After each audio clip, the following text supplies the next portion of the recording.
Ayniqsa ingliz tilidan, tarixdan, matematikadan prosta bomba deydi-yu.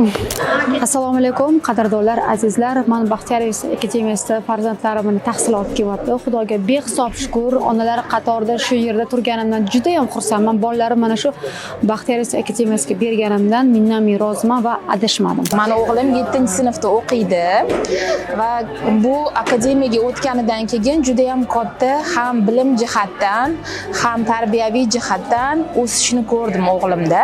Mani nevaram shu yerda o'qiydi.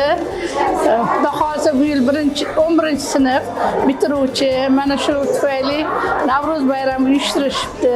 Mana bugun Baxtiyor akademiyasida mehmondamiz. Rahmat bu uchun tashkilotchilariga, bular asoschisi Maftunoxonga kattakon rahmat.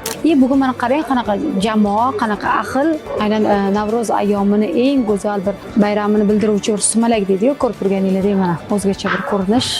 Minnatdormiz juda ham o'qishlari, umuman nima deydi, o'qituvchilaridan har tomonlama qo'shimcha to'garaklarga ham bormagan holda kun davomida bir qancha to'garaklarga qatnashadi.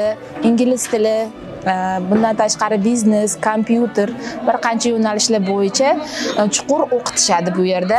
Va bugungi tadbir uchun ham minnatdorchilik bildiraman. Juda ham ajoyib, betakror, juda ham xuddi xonadon, oilani kayfiyatini beradigan qilib tadbir organizatsiya etdilar, tashkillashtirishdi. Buning uchun ham rahmat aytib qolamiz. Rahmat barcha ustozlarga, umrlari uzoq bo'lsin, tan joylari sog' bo'lsin. Bu maqtov emas, ochig'ini aytaman. Avvalambor mana shuni boshlab turgan ayol kishi bo'lib turib, bosh qosh bo'lib turgan, hamma narsani o'zini ichiga yutib, hammaga birdek munosabat qilib kelgan Maftunaga alohida tashakkur bildiraman va onalariga va barcha ustozlarga ham katta rahmat deyman.